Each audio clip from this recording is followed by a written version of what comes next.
সমাগত গণৰাজ্য দিৱস আৰু গণৰাজ্য দিৱস উপলক্ষে ৰাজ্যৰ বিভিন্ন প্ৰান্তত আৰক্ষী প্ৰশাসনে ব্যাপক তৎপৰতা গ্ৰহণ কৰিছে। বিভিন্ন স্থানত নিষিদ্ধ নিৰাপত্তা বেহু গঢ়ি তোলা হৈছে আৰু মহানগৰীতো একে তৰফৰ পৰা দেখিবলৈ পোৱা গৈছে মহানগৰ আৰক্ষীয়ে বিভিন্ন স্থানত তালাচী অভিযান কৰি আছে।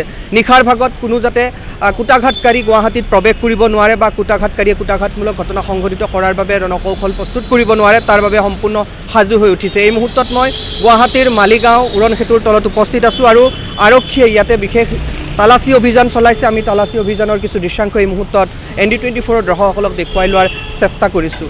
এয়া হৈছে চিটি অপাৰেশ্যন চেলৰ উদ্যোগত এনেধৰণে নিষিদ্ধ নিৰাপত্তা বেষ্টনী গঢ়ি তোলা হৈছে। প্ৰতিখন বাহনত তন্নকৈ তালাচী কৰা হৈছে, নথি পত্ৰ পৰীক্ষণ কৰা হৈছে, লগতে চাৰিচকীয়া যিসমূহ বাহন আছে সেই বাহনসমূহ তন্নকৈ পৰীক্ষা নিৰীক্ষা কৰিছে যাতে কোনো ধৰণৰ কুটাঘাতকাৰীয়ে গুৱাহাটীত প্ৰৱেশ কৰিব নোৱাৰে। তাৰ বাবে এনেধৰণে প্ৰতিদিনে অভিযান অব্যাহত ৰাখিছে আৰক্ষীয়ে। আমি মহানগৰীৰ এই পৰিৱেশ ND24 দৰ্শকসকলক এই মুহূৰ্তত দেখুৱাইছোঁ। প্ৰতিখন দুচকীয়া বাহন, চাৰিচকীয়া বাহন, লগতে আন যিসমূহ বাণিজ্যিক বাহন আছে সেই বাণিজ্যিক বাহনসমূহ তন্নকৈ পৰীক্ষা নিৰীক্ষা কৰা হৈছে। এয়া চাৰিচকীয়া বাহনসমূহৰ পিছফালৰ দিশসমূহ সকলো নিৰীক্ষণ কৰা হৈছে। আৰক্ষী প্ৰশাসনে এনেধৰণে অভিযান অব্যাহত ৰাখিছে। মই ইতিমধ্যে জনাইছোঁ যে মহানগৰীৰ যি চিটি অপাৰেশ্যন চেল আছে সেই চেলৰ উদ্যোগত এনেধৰণে গুৱাহাটীৰ বিভিন্ন প্ৰান্তত অভিযান অব্যাহত ৰাখিছে। মই পুনৰবাৰ ND24 দৰ্শকসকলক সেই সামগ্ৰিক দৃশ্যাংশ দেখুৱাবলৈ চেষ্টা কৰিছোঁ। যিহেতু গণৰাজ্য দিৱসত যাতে কোনো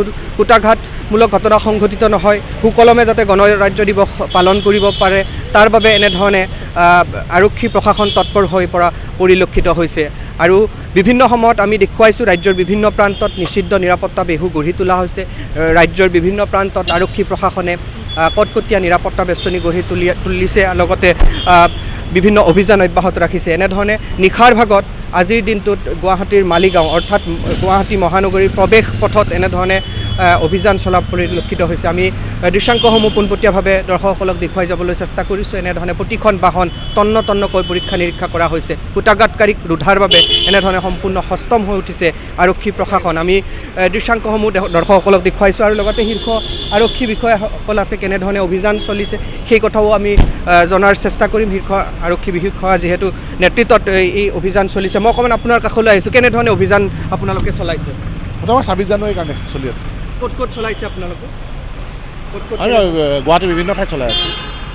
এয়া আমি দেখুৱাবলৈ চেষ্টা কৰিছোঁ। আৰু এনেধৰণে গুৱাহাটী মহানগৰীৰ যিসমূহ ৰাজ্যিক পথ আছে প্ৰতিটো পথ উপপথত এনেধৰণে নিষিদ্ধ নিৰাপত্তা বেষ্টনী গঢ়ি তোলা হৈছে। বিভিন্ন পথত এনেধৰণে অভিযান চলোৱা হৈছে। মই পুনৰবাৰ দৃশ্যাংশসমূহ দেখুৱাইছোঁ। এয়া হৈছে মালিগাঁও উৰণ সেতু আৰু মালিগাঁও উৰণ সেতুৰ তলত মহানগৰ আৰক্ষীৰ এটা বিশেষ গোট, মহানগৰ আৰক্ষীৰ এটা বিশেষ দল, বৃহৎ দল এনেধৰণে আহি তেওঁলোকে অভিযান অব্যাহত ৰাখিছে। চিটি অপাৰেশ্যন চেলৰ উদ্যোগত এই অভিযান চলোৱা হৈছে। আমি দৃশ্যাংশসমূহ দেখুৱাবলৈ চেষ্টা কৰিছোঁ। নিশাৰ ভাগত এনেধৰণে মহানগৰীলৈ যি প্ৰৱেশ পথ আছে সেই প্ৰৱেশ পথত এনেধৰণে অভিযান চলিছে। আৰু বিভিন্ন স্থানত, কেৱল যে গুৱাহাটীৰ মালিগাঁৱত নহয়, বিভিন্ন স্থানত গুৱাহাটীৰ যিসমূহ প্ৰৱেশ পথ আছে সকলোতে কিছু সময় পূৰ্বে গৌচালাত অভিযান চলোৱা হৈছিল। লগতে আন যোৰাবাটকে প্ৰমুখ্য কৰি খানাপাৰা, জালুকবাৰী, আদাবাৰী এই স্থানসমূহতো আৰক্ষীয়ে অভিযান অব্যাহত ৰাখিছে। মহানগৰ আৰক্ষীয়ে মুঠৰ ওপৰত এই গণৰাজ্য দিৱসত যাতে কোনো ধৰণৰ কুটাঘাতকাৰীয়ে কোনো কুটাঘাতমূলক ঘটনা সংঘটিত কৰিব নোৱাৰে বা গণৰাজ্য দিৱস সুকলমে যাতে অনুষ্ঠিত কৰিব পাৰে, তাৰ বাবে এনেধৰণে তৎপৰ হোৱা দেখিবলৈ পোৱা গৈছে। আমি এই মুহূৰ্তত মালিগাঁৱৰ দৃশ্যাংশ ND24 দৰ্শকসকলক দেখুৱাবলৈ চেষ্টা কৰিছোঁ। আৰু ৰাজ্যৰ বিভিন্ন প্ৰান্তত গণৰাজ্য দিৱস যিহেতু গণৰাজ্য দিৱস সমাগত হোৱাৰ বাবে এনেধৰণে ৰাজ্যৰ বিভিন্ন প্ৰান্তত আৰক্ষী প্ৰশাসনে তালাচী অভিযান চলোৱা পৰিলক্ষিত হৈছে।